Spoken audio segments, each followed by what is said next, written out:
Hello, how are you doing? Thanks for joining me again. What are we up to this time? Well, a couple of things. First of all, going to be trying out this 35mm compact zoom camera. Not used a compact zoom 35mm camera for ages, so that is going to be fun. Got some colour plus to put into that. But while I do it, I also want to answer a question I get asked all the time, which is, what on earth is the advantage of shooting film when you're just going to scan it digitally? Why not start with a digital camera, cut out the middleman? I'm going to try and answer that question today.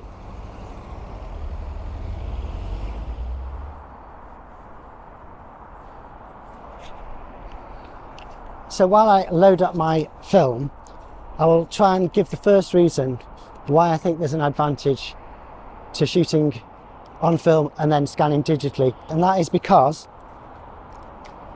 I love the feeling of opening this box of film. There's just something lovely and tangible about it. It's a little treat, and we deserve little treats. The second reason, I love buying new cameras.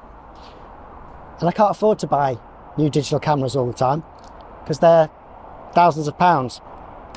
But I can afford to buy a new film camera every few months, try out something new. And that trying out something new can spark new directions. Trying different film stocks can do the same. So I see those factors as genuine advantages to going purely digital. And I'll tell you another good reason in our next location.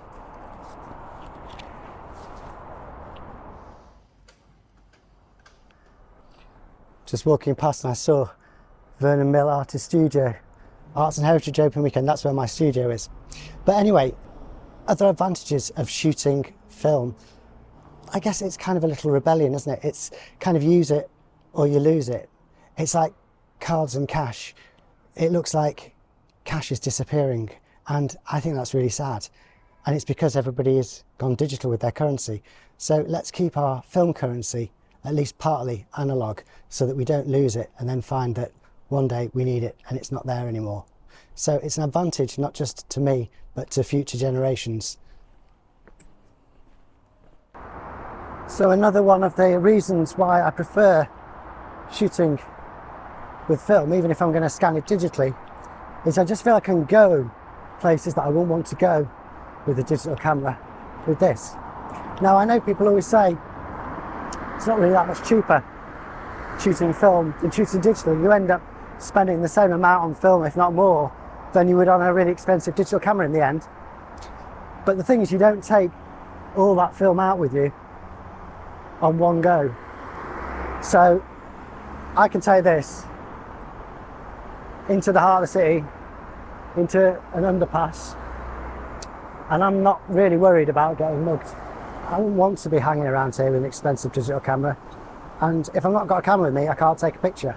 So I would rather have this and take a picture than not come here or come here without a camera. So that said, there's some really nice graffiti over there. Let's get a picture of it. Lovely. Right, crack on.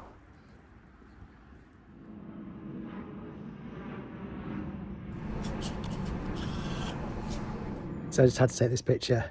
I love these fans, and also there's a little Werther's Originals in the front, which is just kind of cutesy, and there's a CCTV stencil on the wall behind, and it just all adds up to something nice. And yeah, it's good to get on this. Hopefully the colours will work really well with the film, and that's the thing. I've got a feeling that the colours will be good because of the film I'm using, and I'll get a good scan out of it, and it will make today worthwhile and make the cost of this film, which will probably be in total about £15 with film and processing, not feel like I should have just gone digital in the first place.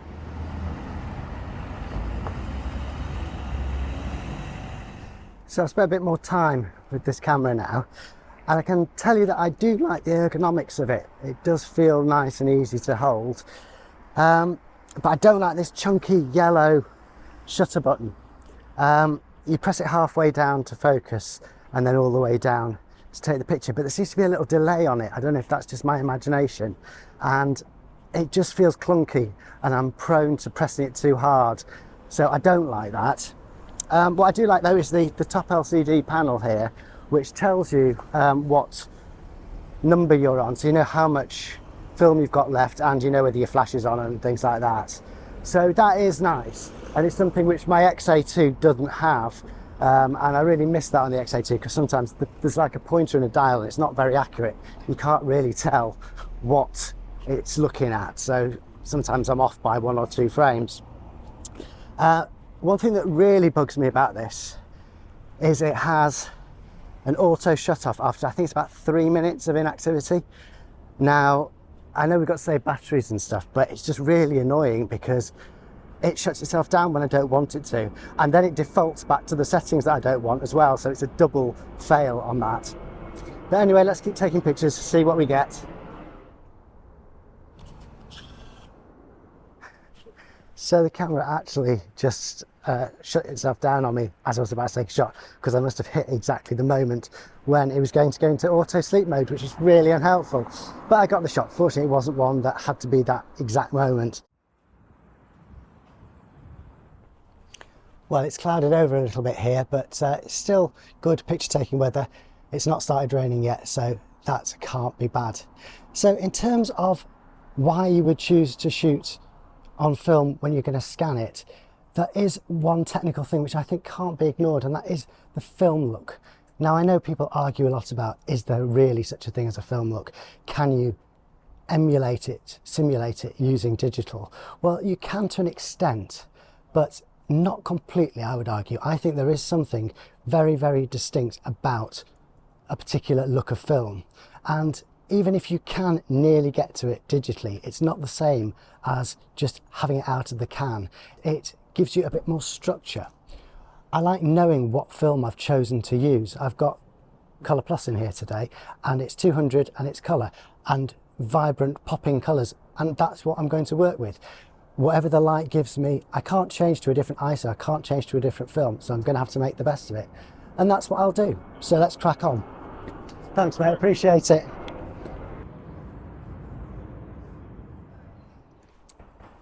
So here I am outside the Stockport store. It's well worth a visit actually. I was here to see an exhibition of some photos from the 1970s taken on the marketplace, and it was really, really good. I recommend you catching it if you can. And there's another exhibition about Strawberry Studios, which is based in Stockport, so that's worth checking out as well. But I wanted to talk a little bit more about the film look and what that means. What survives the film look when you actually do a scan?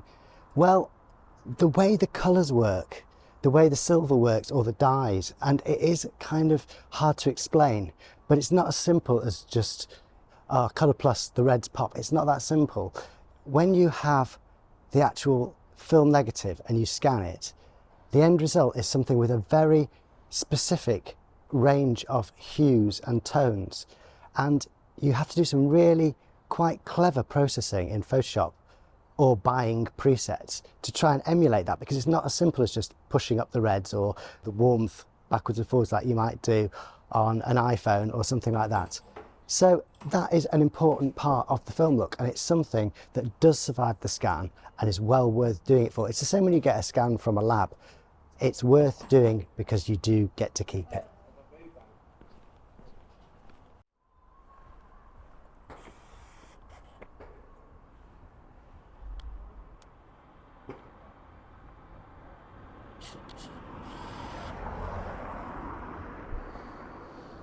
There we go, a shot of Robinson's Brewery, one of the landmarks of Stockport. So I said before that one of the advantages of shooting film is because I enjoy the way the film feels. I enjoy being able to buy a camera that's still good, even though it's only 30 quid, 40 quid, rather than 5,000 if I was going to buy a digital camera.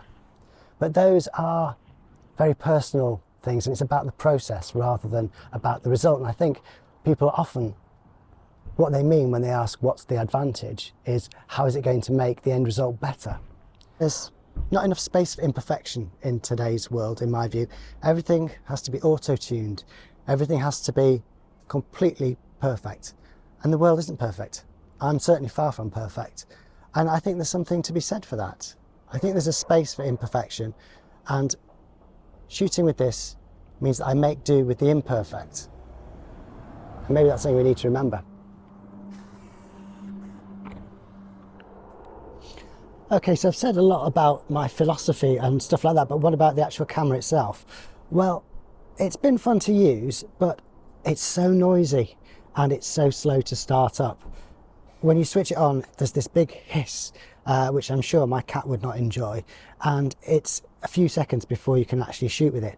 It automatically defaults to having the flash on, so I need to turn the flash off because I hardly ever use flash in my photography, and it's very sensitive. I've noticed it goes off even if it thinks it might be a little bit dark. I would rather it was a bit less sensitive, and I would also rather it defaulted to being off rather than automatic, or at least allow you to set that as an option.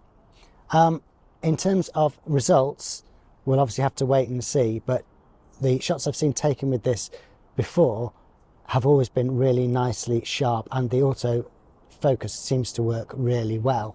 The zoom, it's a usable amount of zoom. Yeah, you can get from a mid telephoto to fairly wide, but nothing spectacular. And I do think if I had to make a choice, I would rather have the XA2 with me, or a camera with a manual zoom, so I could just adjust it like that quickly and it would probably start up faster as well. The camera does auto wind, so it winds onto your next shot immediately after taking one. So again, that adds noise. So for street photography, I find it a little bit too intrusive. It's fine as a party camera if you're going to take pictures of your friends at a party, and that's where the flash comes into its own as well. I do like it as a throwback to the 90s, but I don't think this is really something that I would use on a day-to-day basis. But anyway, let's go and take a few more shots and see if I change my mind. And I will also talk to you a little bit more about some of the other reasons why I think it's good to shoot on this sort of film camera as opposed to just shooting digitally. Right, let's crack on.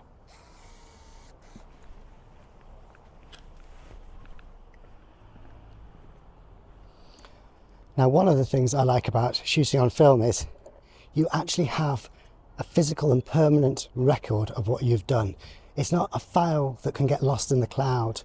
It is something real. And I grew up in the age of CDs, tapes, records, and actually having a physical object at the end of it that was unchangeable and authentic. Yeah, I'm going to scan this and put it on a digital platform, but I've got the actual artifact, and I can go back to that and I can show it's not been changed, it's not been manipulated in any way, and nobody can do that behind my back and say that's not the original. I've got the original safe. It's kind of like owning the record rather than just having a licensed download, because who knows, one day I might need a license to open my camera raw files. Perish the thought.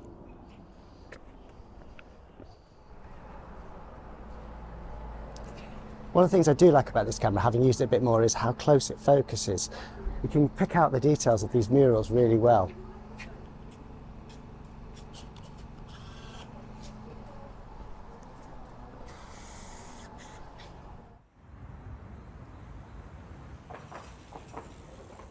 So I've shot a few more frames and I'm enjoying the camera. It is dinky, it does fit into the pocket, and it kind of brings me to one of the other reasons why I like to shoot film, even if I'm going to scan it digitally, and that is because I want to be able to compare myself with the photographers of yesteryear.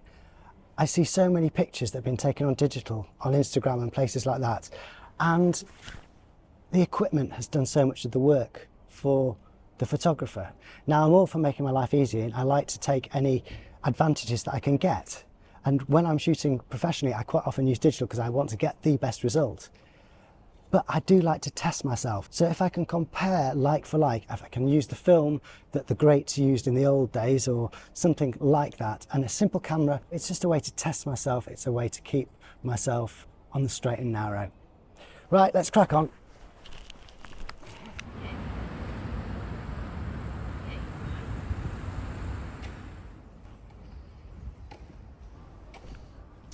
Something else about shooting on film is that people react to you differently.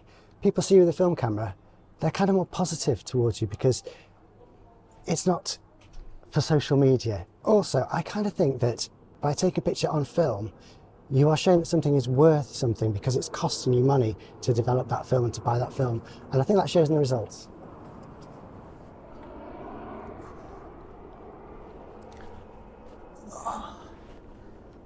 Time for a little sit down.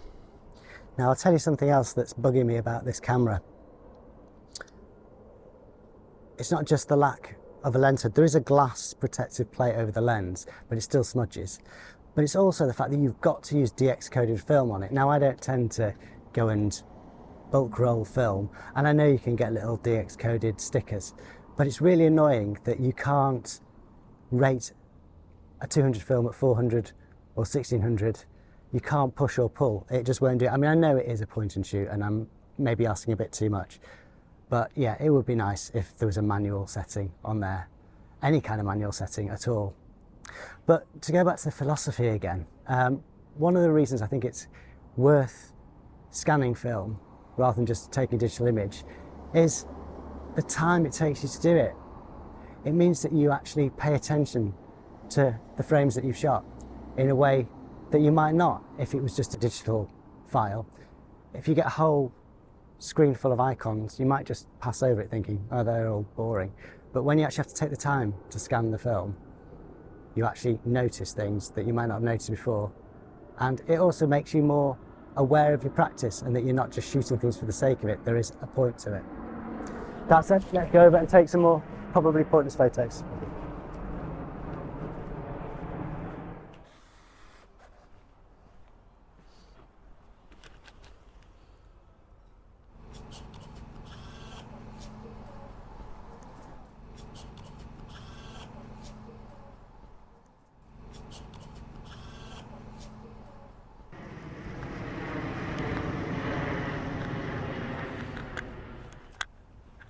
There are a couple of things that I think are advantages to shooting film which aren't necessarily so obvious, but one is kind of this. I've put the camera away for a minute and I'm just enjoying the moment. I'm looking around. I find that my memories from events long ago are a lot more vivid, a lot more real. I think it's partly because in the old days I'd experience the event, shoot a few pictures, but then I wouldn't get those pictures back for a few days. I'd have to go for processing, and my connections in my brain about the event were made with the event itself. And then a few days later, those memories would be consolidated when I got the photos back and looked at them, and they reminded me of things that I'd forgotten.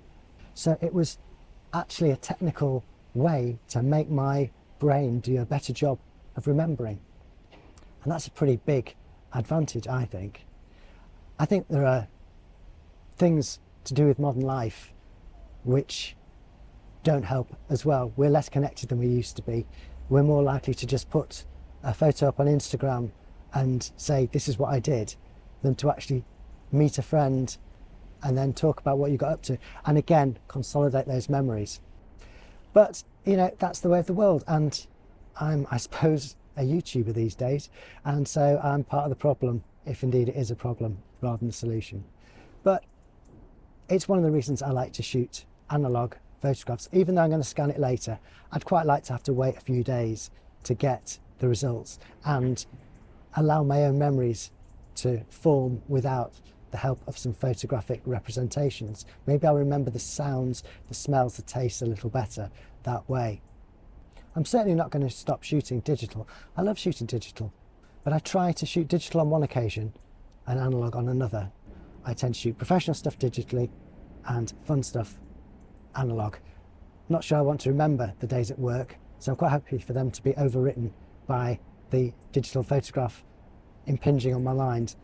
But the fun days, I want to remember those, so I'll try and keep them analog.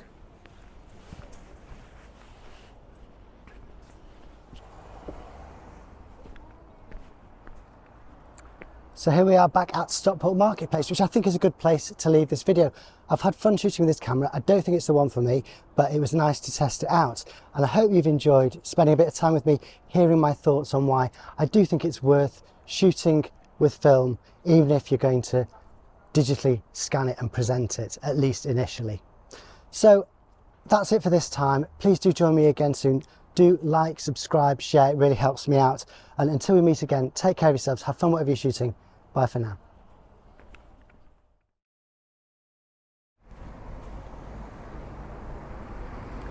Did I mention, by the way, that shooting film makes you instantly cool and incredibly attractive to anybody except the stupidest of people.